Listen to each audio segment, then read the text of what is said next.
Welcome guys, I'm Gio here. Hope you're having a great day, and in this video we implement the pipe function. What is a pipe function?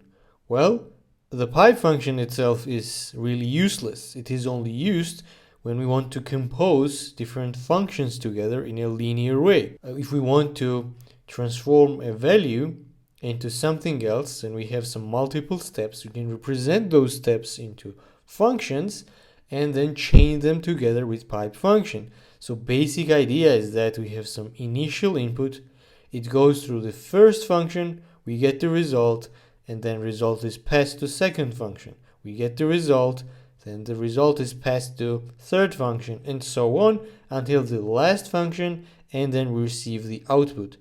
It's a very unique function and it allows us to compose different functions and get the new functions, get the new functionalities. So I thought it's a good idea to try and implement it ourselves. So let's do that. Okay, here we have our clean GS bin and let's start writing some code.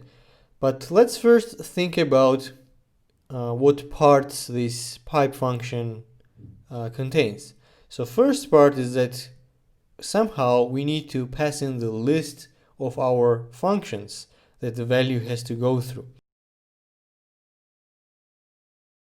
So whenever user calls the pipe function, user can pass in many different functions, and in our function here internally we will receive them as an array.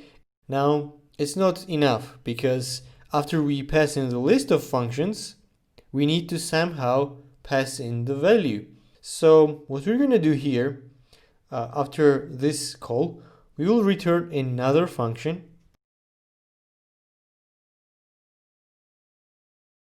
So what this function will do when we call the pipe? Well, we're going to pass in the functions here, and then the pipe will return another function, and in the return function we will pass in the value that we want to transform into something else. So what we have to do right now is to take this value when this second function is invoked and move it through our pipeline. How can we achieve that? Well, it's really easy. We can use some for each. So what's happening here? Well, we take this, so when this final call happens, the call of the second function, we are taking the list of functions, we go through each, and we are assigning a value, a new value, by using the current function. So we get in here, it's the first iteration, and we take the initial value, it's whatever user passed, and we then use it for in our for each. And this is a first function. Whatever it will return, the first function will be assigned to value. And on the second call, this will be used as an input. So in the end, in value, we will have the final result. So let's test it. So I have pasted some randomly generated large JSON here. And let's try to write some function that will get our from our object first friend's first name and make it uppercase.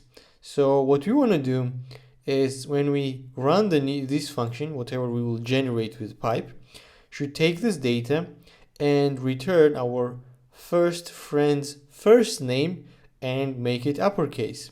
So let me remove these extra things here. It's not really necessary. It's some random JSON object, so it's visible. Let's start writing. So let's start generating our function. Let's call this function first friend name.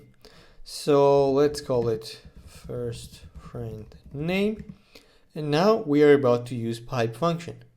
So let's do that. Now we should pass in the steps, the functions to obtain our final result. And yeah, you can say that we can do this one step, but to demonstrate the pipe function, we can break it down into many different steps. So first value is this whole object that will go through our pipe. And in the first step, let's get the friends. So we will have, and this is the first step. So let's test this and actually call our function. And as you see, this is a function that just returned the friends array because there is only one function here and it gets the friends. So let's add more steps to obtain final result. Well, second step should be that from this array we want to take the first friend. Let's do it. Let's check that. Well, we've got the first friend. Now we need to get the name. So let's do it. Check that again. And yes, we have obtained the string. Now we have to take the first name and make it uppercase. So let's break it down into many multiple steps. Although you can argue that it's not necessary. But for this example, it's very good. Let's test it. And as you see, we have array where first element is a first name. So let's take the first name. Run this again. And yeah, we have obtained the first name. Now we have to make it uppercase. Let's test this again. And here we are. This is our final result. Of course, in a real scenario, in a real example, when you're working on a project, you can just do this in one step. It's not necessary to have a pipe function and write these small tiny functions, but this is pretty good way to demonstrate the point. The point is we can have many different functions that do specific things, and then we can combine them and reuse them in a different ways, and pipe function can help that. Even in this example, we can see the pattern that in the two cases we are getting the first element from the array. So let's improve our code and create a single function for that operation.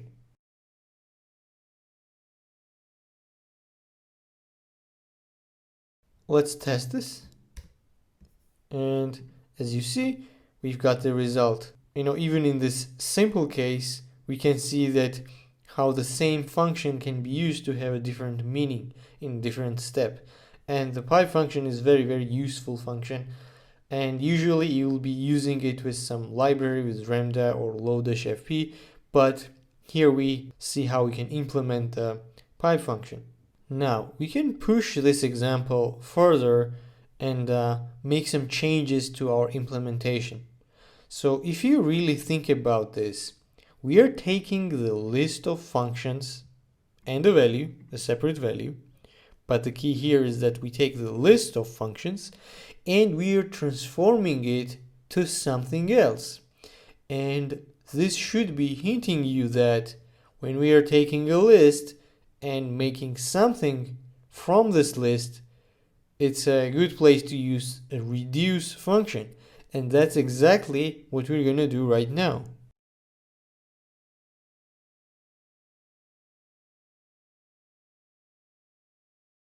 So let's clear this and run to test that it's working. And yes, it is working fine. Now let's examine this change. Well, it is simple really. We take the list of functions and producing something out of this list. How we do that with reduce? It's easy. First, as an initial value, we take our initial value that will be passed here by user.